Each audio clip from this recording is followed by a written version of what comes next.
Assalamualaikum warahmatullahi wabarakatuh. Ya, di sini kami dari kelompok 1 akan menyampaikan terkait pro dan kontra dari nama kelompok kami. Tapi sebelum itu, izinkan saya untuk menyampaikan terlebih dahulu dan menjelaskan terkait dengan nama kelompok kami. Ya, nama kelompok kami di sini adalah RUU PKS.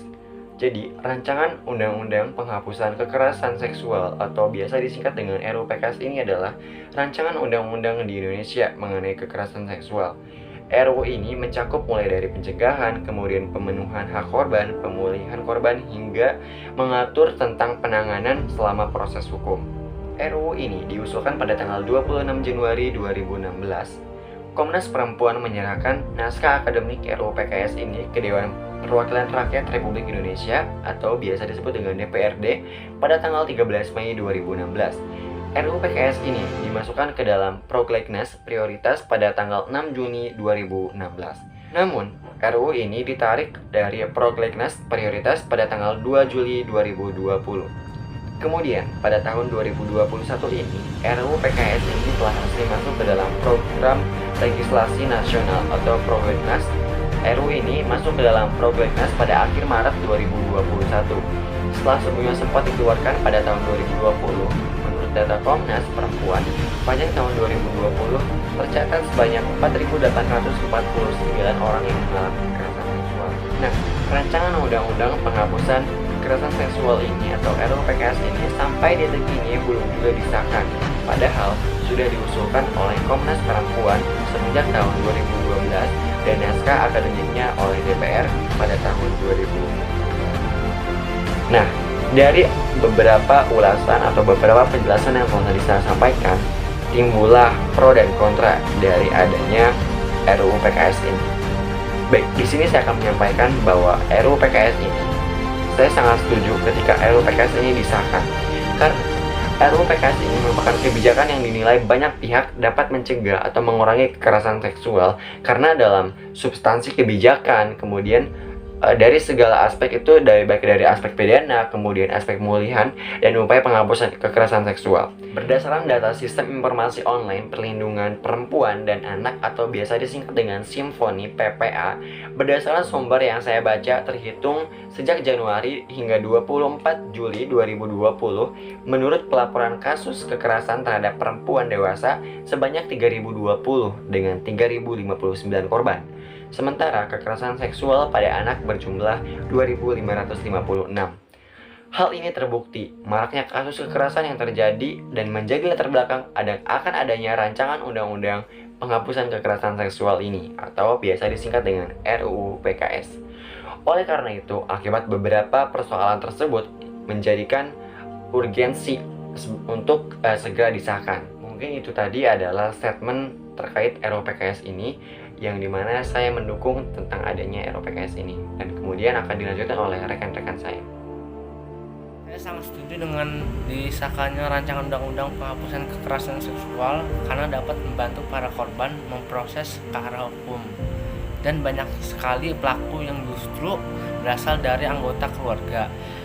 Sementara selama ini semua kasus yang berasal dari anggota keluarga berakhir dengan damai, sehingga banyak korban yang tidak bisa mendapatkan keadilan. Jadi dengan disahkannya rancangan undang-undang penghapusan kekerasan seksual dapat menjadikan keadilan. RUU PKS merupakan kebijakan yang dinilai dapat mencegah dan mengurangi kasus kekerasan seksual di Indonesia karena telah meliputi aspek pidana, aspek pemulihan, dan upaya penghapusan kekerasan seksual. RUU PKS juga memperluas cakupan kekerasan seksual meliputi 9 perilaku yang dikelompokkan sebagai tindakan kekerasan seksual.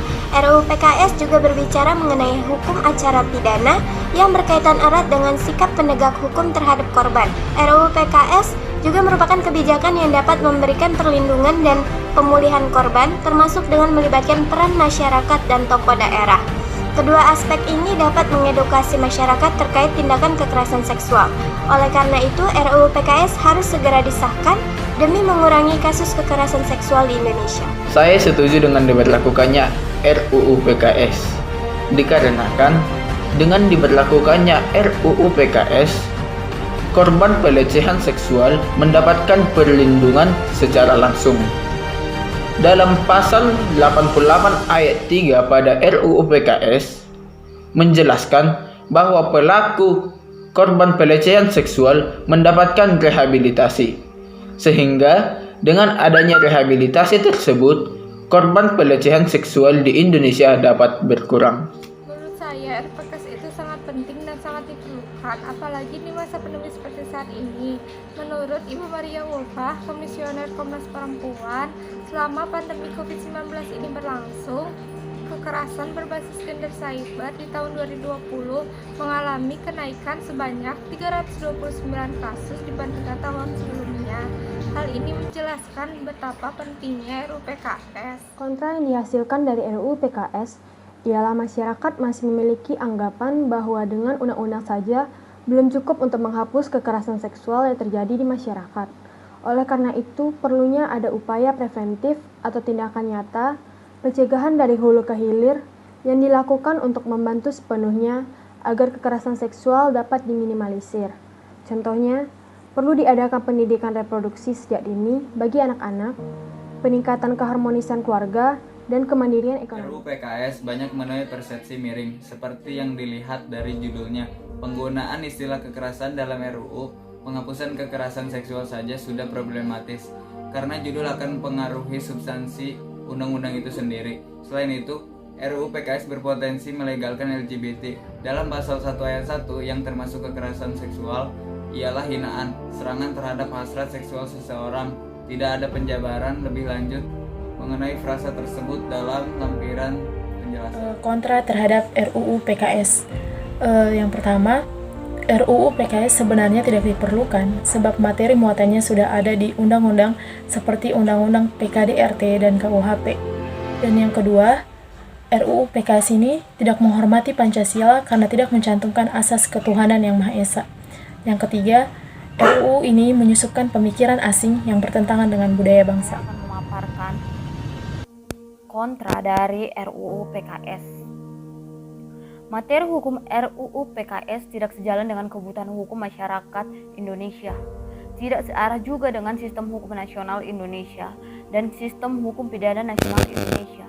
Selain itu, RUU PKS berpotensi untuk mengacaukan tataan norma hukum dalam sistem nilai, sistem asas-asas hukum, dan sistem norma hukum di Indonesia. Kontra dari RUU PKS ini ialah RUU ini tidak menghormati Pancasila karena tidak mencantumkan asas ketuhanan yang Maha Esa, sehingga materi muatannya bernafas liberal radikal bertentangan dengan sosiologis rakyat Indonesia. RUU PKS juga tidak mengandung semangat menjaga keharmonisan suami istri, bahkan berpotensi mengkriminalisasi hubungan suami istri dan menghancurkan keluarga.